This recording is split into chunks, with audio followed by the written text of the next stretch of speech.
So, this time, tagana tong moment, no, ang isa mga pinaka-close ni Andy, of course, she's with her in her last days.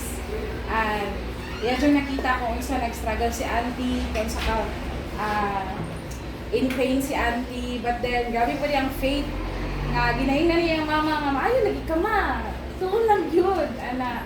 But then, of course, God, we don't know the purpose of God. Wata kabalo kung asa tataman.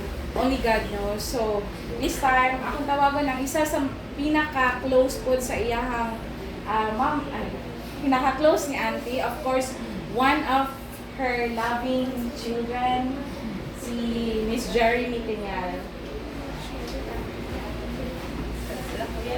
Thank you, everyone.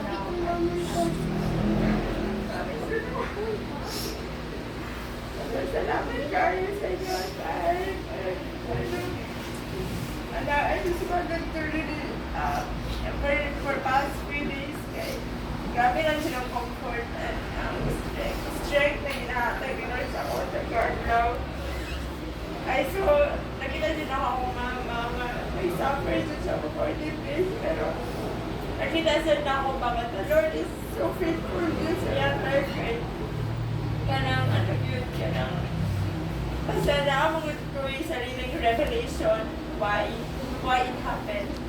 And that's why wala kayo ko nag-grieve for how many days, because I know where she is actually. Kabalusod kay ko kay Moses ang i-reveal ni Lord sa ako. Pero mamiss lang yun ako siya.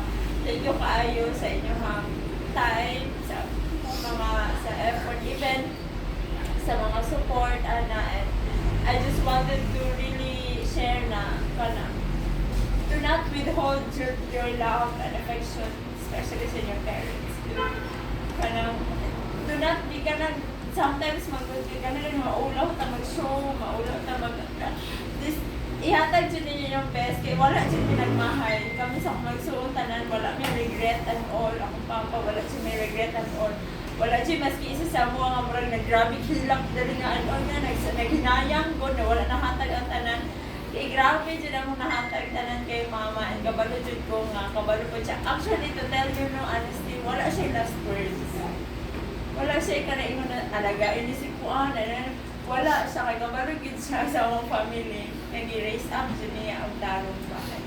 Just wanted to thank you na my family good kay grabe kayo united, and kanang ang words every night ba, and katong time ako na say ko bantay sa iyaha. The Lord is already giving me words yun. Pero of course, I always believe in immortality on yun. Pero kabalo ko nga, katong time na namatay si Mama, nana yung word, ang ginanap ko ni Lord, just be secure, be confident na ako ang nagunit sa imong mama. I just wanted to give you a testimony lang. The week, on that day, Jud, katong Sunday, nakakita Jud ko vision, because we have a prayer man time. Kita Jud ko vision nga na ay something nga nigawas sa akong mama, nga spirit ba. Pero ang nipuli nga spirit is ang spirit ni Lord. And dito pa lang, nakaingon Jud ko nga, Lord, my mother is secure.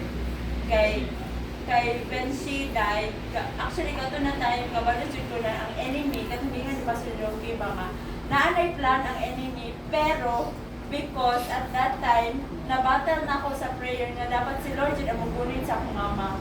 Dili Jud ang enemy. So I believe Jud, kato na time mo, itong i-reveal ni Lord sa ako ang very important Jud na ang soul sa imong mama is ako na ang nagunit, dili na ang enemy. That's why it's still victory. Walang pagkatulog, actually no, ang natulog lang yun ako mama, ipatulog lang po ko niya, kaya di man siya po niya masugot. Na, dili lagi, maayon lagi ka na, kanang grabe siya naman pag-push, pero siya man yun ang gusto na yun po siya matulog. So, auto nga ka lang. Ano ko, okay mga ka lang, kapag na time, grabe ang pain, grabe ang pero throughout sa journey, bitaw ka na, ng mga days, kay nag-grabe dyan ang mga revelations lately nga, ano kailangan mag-una si mama, para ma-spare na po siya sa mga upcoming na tribulation. So, ito siya, and thank you kayo everyone dyan sa inyong angkag. As in, everyday dyan, grabe ka ng mama, kaingan dyan ni Lord, grabe ka mo provision, grabe ang protection, grabe dyan ang favor na ginahatag sa amo ani. And kabalo ko na after this, naman dyan may agian, pero the Lord is our strength. And the Lord is our shield dyan sa among family. And kabalo ko nga na ako'y promise si Lord sa among family. That's why after this, kabalo siya kumanay ko hatod si Lord. And kabalo ko ito nga si Mama, secure na siya sa among dili na gid siya mag-worry actually sa mga tanan. Kaya na-settle, napadako dyan mi niya og tarong jud kami tanan. So, thank you everyone sa pag-join. And ako mga kuya ko, sige sa may share. So yeah, ako, ano,